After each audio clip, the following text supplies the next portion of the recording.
T'es-tu déjà barré le dos? Des fois, simplement ramasser un stylo ou attacher ses souliers, ça peut prendre des allures d'épreuve ou même de sport extrême. Rassure-toi, tu n'es pas seul. Au moins 4 personnes sur 5 auront un mal de dos au moins une fois dans leur vie. On appelle ça une lombalgie, un mot formé de lombaire pour la base du dos et de algie du grec ancien pour douleur, lombalgie. Et dans 90% des cas, ça rentre dans l'ordre en quelques semaines, parfois même sans grand traitement particulier. Aujourd'hui, on va voir 4 grandes classes de lombalgie. Les entorses lombaires, les hernies discales, l'arthrose facétaire et compagnie, et les conditions urgentes. Et reste jusqu'à la fin, car on s'attaque aux mythes les plus répandus sur la lombalgie. Tu vas aussi découvrir comment la soulager efficacement et comment éviter qu'elle ne s'installe et que ça devienne un problème de santé chronique. Je m'appelle Doc GF, médecin de famille au Québec. Bienvenue sur ma chaîne de vulgarisation médicale. Chaque semaine, j'accueille 150 patients en moyenne en consultation. Et la lombalgie est toujours une des raisons les plus fréquentes pour venir me voir. Qu'est-ce que la lombalgie?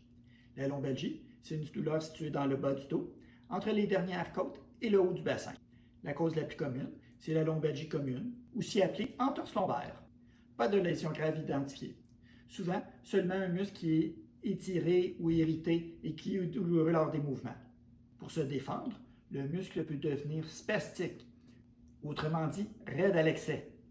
Et ça peut arriver après un effort, un mouvement brusque, une position prolongée, et même parfois sans cause apparente. Parfois, la douleur descend dans la jambe. Ça peut être ce qu'on appelle une douleur référée, c'est-à-dire que c'est une irradiation de la douleur provenant du dos. Autrement, ça peut être aussi le signe qu'une racine est comprimée, ce qu'on appelle une radiculopathie. Un exemple commun est la sciatalgie, une irritation du nerf sciatique qui donne des douleurs dans son territoire. Le terme lombosciatalgie désigne l'association d'une douleur lombaire avec une sciatalgie. La cause typique, c'est la hernie discale, où le disque fissuré peut faire mal, mais son contenu gélatineux peut aussi aller comprimer une racine nerveuse et faire une douleur sur le trajet de la racine en question. Chez certaines personnes âgées, c'est l'arthrose qui peut devenir une cause de lombalgie. C'est de l'usure reliée à l'âge. Dans certains cas d'arthrose, la déformation des os qui vient avec ce problème peut comprimer une racine nerveuse et donner des douleurs de type radiculaire sur son territoire, ou comprimer la moelle épinière elle-même et donner des douleurs aux 2 membres inférieurs, parfois accompagnées de faiblesse. Des causes plus graves existent.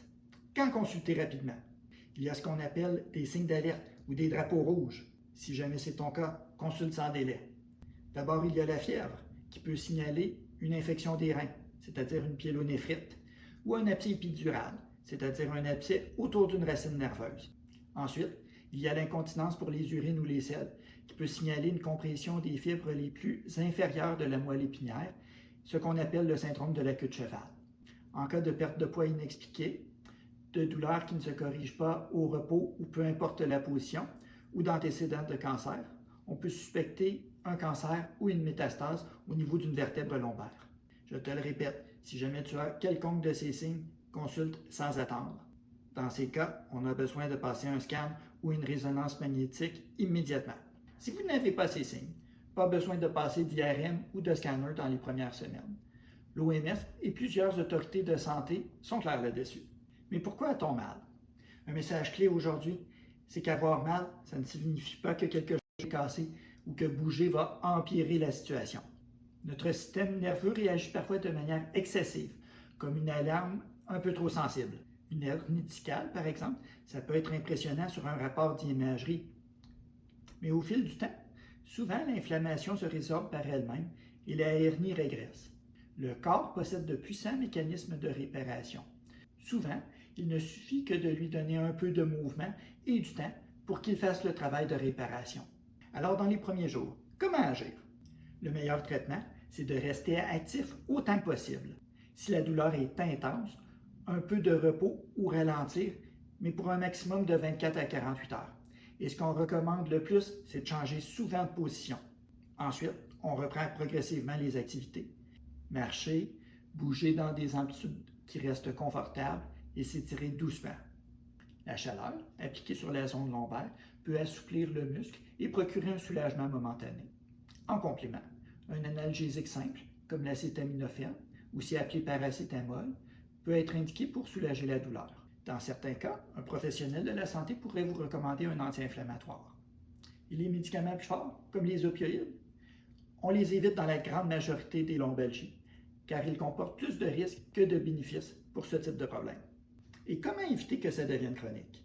Le mal de dos peut parfois durer plus longtemps, non pas en raison de la gravité de la lésion, mais en raison de facteurs qui entretiennent la douleur. On parle alors de stress, de peur de bouger, aussi appelée la kinésiophobie.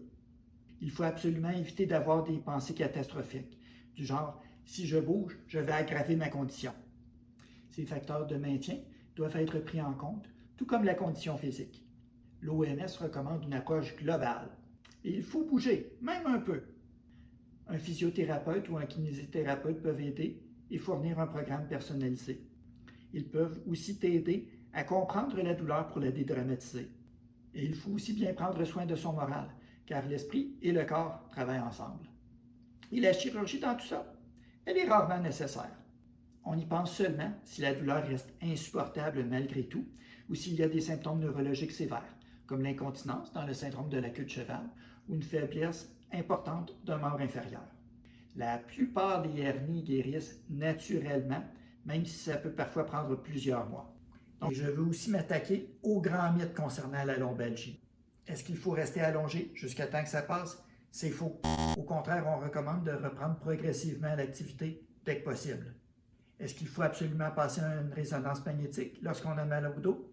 C'est faux aussi. Seulement dans certains cas où il y a des signaux d'alarme. Donc en conclusion, le mal de dos est fréquent, c'est vrai, et il inquiète beaucoup les gens. Mais dans la grande majorité du temps, on s'en sort bien. Bouge, entretiens ta forme, garde ta confiance. Ton dos est solide et il est capable de bien plus que tu ne penses.